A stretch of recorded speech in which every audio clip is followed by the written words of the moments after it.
Ang kwentong ito ay hango sa totoong buhay na nangyari noong 1922. Ito ang Groover family. Simple lang ang buhay ng pamilyang to noon. May sarili silang farm na inaalagaan nilang mabuti dahil ito ang nagiging source ng pagkain nila sa araw-araw. Si Andreas ang tatay ng tahanan nila.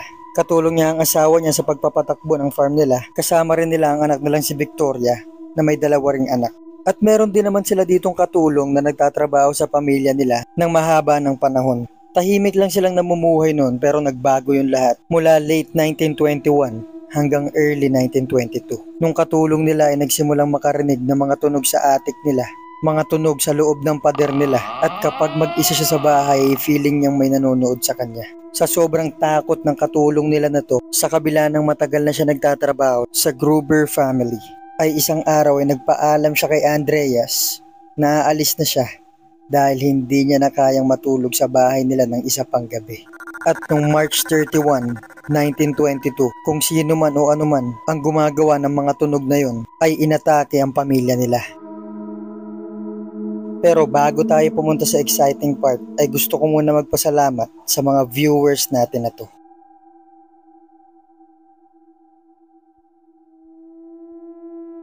And please subscribe to my YouTube channel. Balik tayo sa kwento. Ang Groover family ang nagmamayari ng Hinterkaifeck Farm na matatagpuan noon sa gitna ng malawak na kagubatan sa Germany. Noong taglamig ng 1921, habang nag-aasikaso yung katulong nila, gaya ng lagi niyang ginagawa sa araw-araw, ay may narinig siyang mahihinang katok sa pader ng bahay ng Groover family. Nung nilapitan niya kung saan nanggagaling yung tunog na yon, ay hindi ito nanggagaling sa kabilang side ng pader, kundi sa loob mismo ng pader. Nung una ay hindi niya pinansin ang mga tunog na yon. Ngunit nung napadalas itong nangyari ay sinabi niya na kaagad sa may-ari ng bahay na si Andreas. Si Andreas ang tatay ng pamilyang iyon at siya rin ang nagmamay-ari ng Hinterkaifeck Farm. Nung una ay hindi niya rin binigyan ng pansin nung sinabi nung yaya niya na may naririnig siyang kung ano-anong tunog sa pader nila. Pero sa loob na makalipas na mga buwan ay lumala ito ng lumala. Isang araw nag-aasikaso na sana para matulog yung katulong nila, ay may narinig siyang tumatakbo sa taas mismo nung kamang tinutulugan niya. At ang malala dito ay may narinig siyang mga bulungan na hindi niya maintindihan. Nagmadali siyang tumakbo sa kwarto nila Andreas. Takot na takot ito at sumisigaw siya na may tao dun sa attic ng bahay nila. At may naririnig siya dito mga nag-uusap sa lingwaheng hindi niya maintindihan. Nayayamot na rin itong si Andreas dun sa katulong nila.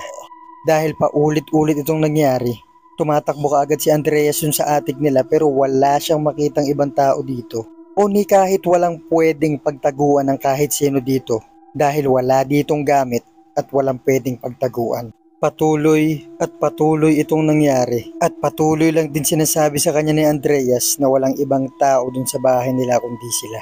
Hanggang sa dumating na yung araw na kinausap sila ng katulong nila na hindi niya na kayang matulog ng isa pang gabi dun sa bahay nila. Dahil tuwing mag-isa siya dito ay feeling niyang may nanonood sa kanya at parang may taong nakatayo mismo sa likuran niya. At sa gabi naman ay may naririnig siya mga naglalakad, kumakatok at nagsasalita doon sa taas ng kwarto niya sa tunog at salitang parang sinasadyang takutin siya.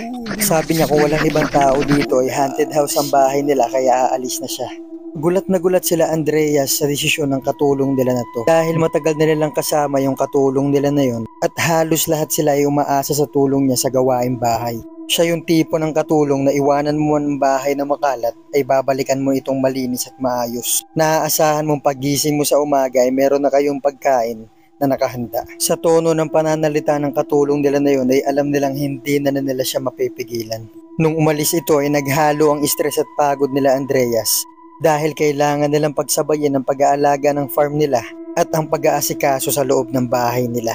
Hanggang sa dumating yung araw na sila mismo nagsimulang makaramdam ng mga bagay at mga tunog na sinasabi ng katulong nila. Nung una ay akala nilang nababaliw na ito o homesick lang. Pero pagtapos ng taong 1921, nung pumasok ang bagong taon ay nagsimula silang makaramdam ng mga tunog doon sa attic nila. Nung una ay nakarinig lang siya mga naglalakad sa taas nila. At nung mga sumunod na araw ay nagsimula na rin siya makarinig ng mga nag-uusap sa taas ng bahay nila. May mga nawawala na rin silang mga gamit at ang ilan dito ay ang mga susi ng bahay nila. Tuwing may magsusumbong kay Andreas na may naririnig siya ay pinipilit na lang silang pilitin na wag nang pag-usapan ito o wag na lang itong pansinin. Doon sila nagkaroon ng mga pagtatalo sa bahay nila na yung iba ay napaparanoid na may naririnig na kung ano-ano sa bahay nila, sabayan pa ng stress sa pag-aasikaso sa farm nila. Kaya't minsan ay hindi nila maiwasan na magsagutan na. Hanggang sa naisip nila na baka nga may iba talagang taong tumitira dun sa bahay nila o may ibang kung anong nakatira dun sa bahay nila. Hanggang sa isang gabi, yung bunsong anak ni Victoria ay nawawala. Inikot nila yung buong bahay nila mula attic hanggang sa iba't ibang kwarto ngunit hindi nila ito makita kaya lumabas sila ng bahay nila. Nagsimula silang sumigaw habang iniikot nila at tumatakbo sila sa paligid ng farm nila at nakita nila yung anak ni Victoria na nasa gitna ng farm nila. Nakaupo ito parang pagod na pagod at hindi niya alam kung paano siya napunta dun. Kaya nagmadali silang pinasok siya sa loob ng bahay nila dahil nagyeyelo yung labas nila at lamig na lamig ito. Pagdating nila dun sa bahay, pinipilit nilang tanongin itong bata kung paano siya nakalabas at kung paano siya napunta dun. Pero sa kabila ng pagpapumilit nila, ay ang sabi ng bata ay wala talaga siyang maalala. At habang nangyayari ito, napansin ni Andreas na may newspaper o dyaryo dun sa ibabaw nung lamesa nila sa kusina at tinanong niya kung sino nagdala nun. Ngunit sabi ng bawat isa sa kanila ay hindi nila alam kung saan galing yun. Kaya't kumuha kaagad si Andreas ng pamalo at nagsimula siya mag-ikot sa bahay niya. Dahan-dahan niyang binubuksan ang bawat pintuan ng kwarto, bawat ilalim ng kama, at hanggang sa attic ay wala siya nakita. Makalipas ang ilang linggo ay wala silang naramdaman na kahit ano. At isang beses nakita nila Andreas na yung lock ng shed nila ay parang may pumalo dito dahil halos masira yung kadenang ginagamit nila dun sa lock nila. Na parang may isang matigas na bagay na pinalo dito ng maraming beses.